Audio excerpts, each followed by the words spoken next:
안녕하세요, 여러분. 성공합시다. 우리 가운데 감사가 하시겠다면요. 이게 비상사태거든요. 그때 다시 감사로 충만해지는 방법이 있어요.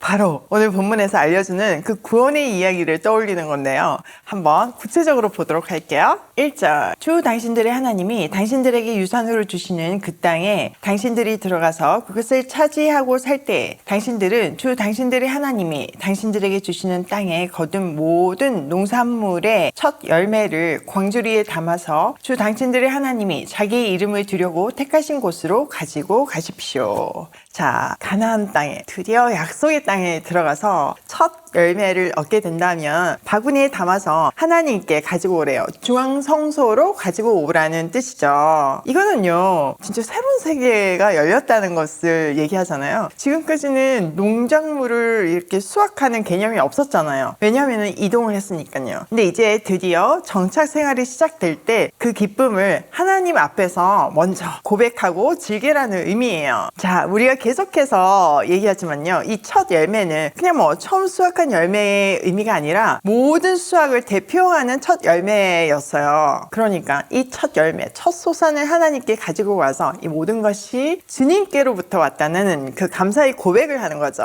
또 계속 반복되는 얘기 중에 하나가 이 택하신 곳인데요. 아무 데서나 이걸 드리면 안 된다는 거예요. 가나안 땅에는 수많은 우상 숭배를 하는 산당들이 있었잖아요. 그런 곳에서 하나님을 예배하면 안 된다는 거죠. 그래서 꼭 중앙성소, 하나님이 지정하신 곳으로 가져와서 그 열매를 드리려고 하는데요. 이 성소는 나중에 뭘 의미한다고요? 네, 맞아요. 그리스도를 의미하잖아요. 그러므로 그리스도 안에서 참 기쁨과 구원을 얻을 수 있다는 것을 말하고 있어요. 또 이것은 개인이 뭐 혼자서 기뻐하는 정도가 아니라 공동체가 함께 모여서 구원의 기억과 감사 예배를 드리는 의미죠. 근데 이 장면을 한번 떠올려 보세요. 이 첫 열매의 감격이 얼마나 클까요? 며칠 전에 약속한 그 땅으로 간 게 아니잖아요. 자기네들이 뭐 능력으로 지금 가나안 땅을 정복한 것이 아니잖아요. 정말 그들의 까마득한 조상 아브라함, 이삭, 야곱에게 약속하신 그 땅에 드디어 도착해서, 그것도 뭐 출애굽이라는 기적적인 방법을 통해서 도착해서 그 첫 수확을 했을 때 감격이 얼마나 클까요? 그러니까 자동적으로 이 수확을 하게 하신 하나님께 첫 열매를 드리는 거 너무나 당연한 반응이라고 볼 수 있죠.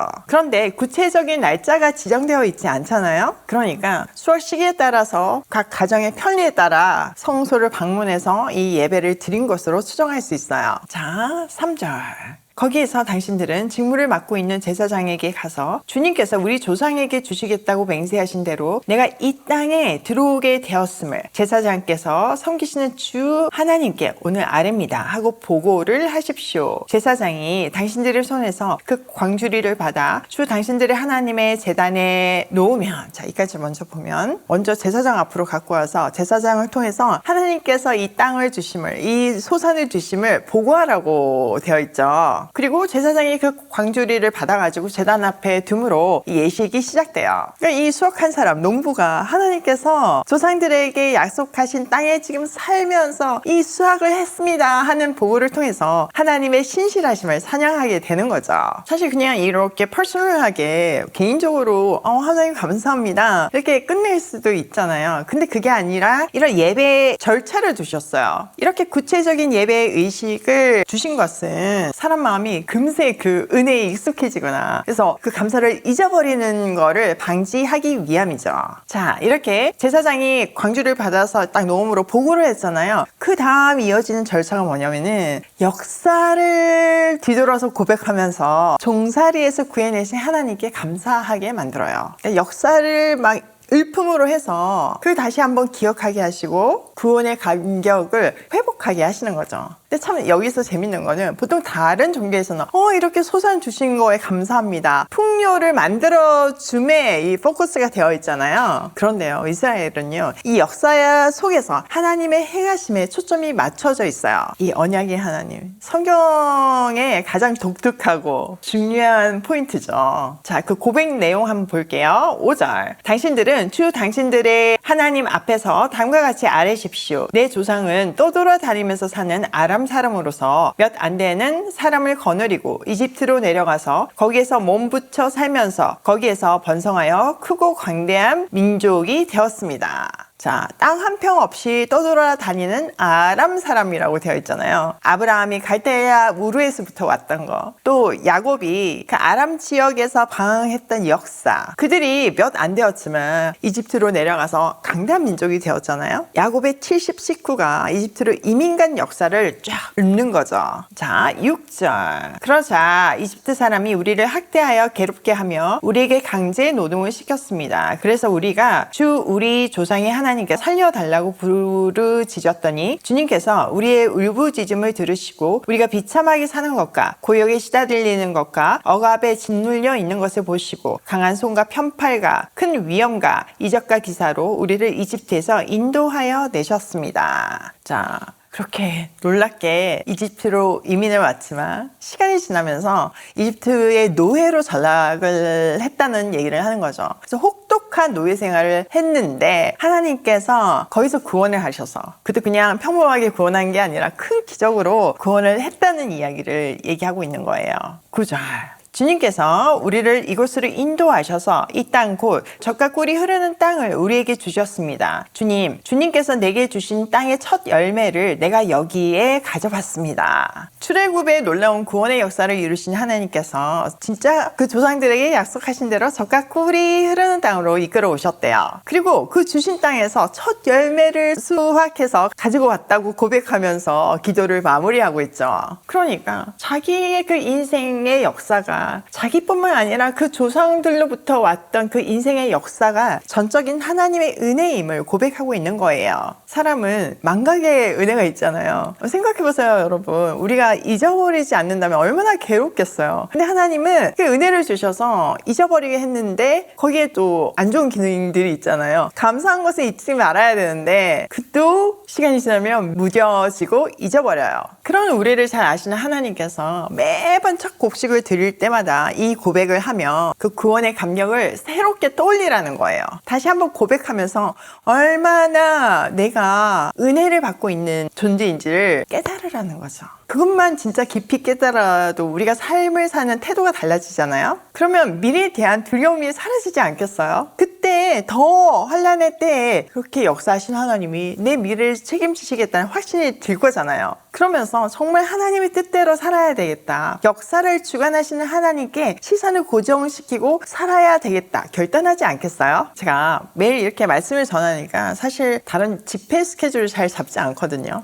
근데 가끔 정말 하나님 부르실 때가 있어요. 그때 집회를 준비하면서 제 인생을 돌아보게 되더라고요. 그럼 진짜 얼마나 가슴이 뜨거워지나 몰라요. 그리고 그 집회에서는 웬만하면 우리 가족들 같이 가거든요. 왜냐면은 우리 가족을 이끄신 그 놀라운 구원의 역사를 지금 오늘 본문의 역할과 같이 다시 떠올리고 새롭게 결단하는 시간이 됐으면 좋겠다는 생각에 같이 가고 있어요. 그러니까 우리 모두가요, 이런 어떤 시간들을 만들어 놓는 게 되게 중요해요. 주일마다 12일조를 드릴 때마다 또 가정 예배를 드릴 때마다 특별한 절기가 있을 때마다 하나님이 나를 이끌어 오신 또 우리 가족을 이끌어 오신 그 스토리를 공유하면서 새롭게 그 은혜를 회복하고 결단해야 돼요. 제가 요즘 자녀 양육책을 계속 쓰고 있거든요. 교정하고 있는 중인데 여러분, 제가 이 책을 쓰기 전에는요, 막연히 난 좋은 엄마였어 이런 생각을 했었어요. 왜냐면은 뭐 주위에서 그렇게 많이 얘기해주고 우리 아이들도 엄마 정말 좋은 엄마예요 이렇게 얘기해줬거든요. 근데요, 제가 이게 돌이켜가지고 이 책을 쓰다 보니까요, 정말 저는 좋은 엄마 근처도 못 갔더라고요. 전적인 하나님의 은혜더라고요. 제가 하나님을 모를 때부터 그 놀라운 은혜로 우리 가정을 이끌어 오신 하나님의 그 은혜, 그 놀라운 사랑에 진짜 감격하고 있어요. 그러니까 사실 하나님이 우리한테 뭔가 일을 시키실 때 우리가 순종하는 것이 굉장히 중요해요. 제 상황에서 그 책을 쓰는 건 진짜 불가능한 일이거든요. 완전 저와의 어떤 싸움 속에 있거든요. 그런데 하나님이 하라고 하실 때 순종했을 때 생각지도 못한 그 놀라운 은혜 속에 들어가게 되더라고요. 역시 순종만이 답이다. 이거를 확인하는 시간이 됐어요. 자, 또 이어서 볼까요? 10절 후반절. 그리고 당신들은 그것을 주 당신들의 하나님 앞에 놓고 주 당신들의 하나님께 경배드리고 레위 사람과 당신들 가운데서 사는 외국 사람들과 함께 주 당신들의 하나님이 당신들과 당신들의 집안에 주신 온갖 좋은 것들을 누리십시오.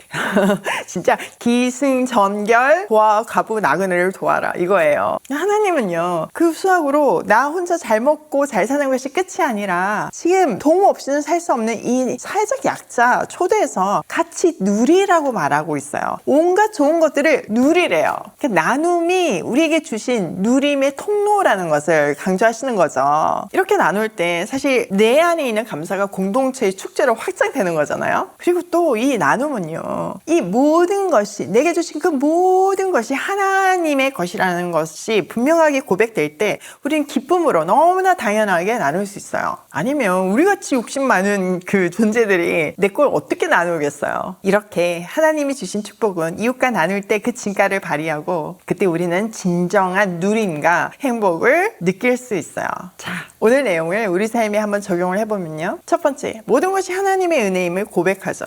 알죠. 그렇지만 우리가 다시 되돌려보고 진짜 진심으로 고백할 때 우리의 하루가 달라져요. 그래서 하나님이 이렇게 절차를 만들어 놓으셨잖아요. 그러니까 우리도 매일 아침 새롭게 하나님의 은혜를 경험하면서 매일 새 노래를 부르는 우리가 되기로 해요. 두 번째, 집안의 역사를 반복하자. 여러분, 우리 가정에 구원의 레파토리가 있잖아요. 그 정말 놀라운 어메이징한 스토리를 한번 듣고 잊어버리는 게 아니라 진짜 계속 되새겨야 돼요. 그래야지만 나도 새로워질 뿐만 아니라 신앙을 유산으로 물려줄 수 있어요. 진짜 성경 곳곳에서 그걸 강조하기 때문에 저도 자녀 양육책에서 이거 진짜 강조하거든요. 오늘 아침 다시 한번 우리 집안의 구원의 그 스토리를 정리하며 자녀한테 다시 한번 얘기해주는 그런 날 되기로 해요. 세 번째, 나눔으로 찐 행복을 누리자. 우리는 나눌 때 행복한 존재로 만드셨어요. 그 하나님의 프로그램대로 우리 나눠야 돼요. 여러분 지금 오이 패밀리 파티 지원받고 있잖아요. 사실 요즘 우리가 뭐 정치도 그렇고 여러 가지 산불 이런 것 때문에 마음이 우울하잖아요. 그래서 많이 지원들 안 해주시더라고요. 여러분 이럴 때일수록 나부터 힘내고 사회적 약자한테 그 사랑을 흘려보내야 돼요. 우리가 나눌 때 다시 한번 힘이 나거든요. 오일 패밀리 파티 많이 후원해 주시고 지원해 주세요. 오늘도 모든 것이 하나님의 은혜임을 고백하며 새롭게 가슴에 새기며 고고싱해요.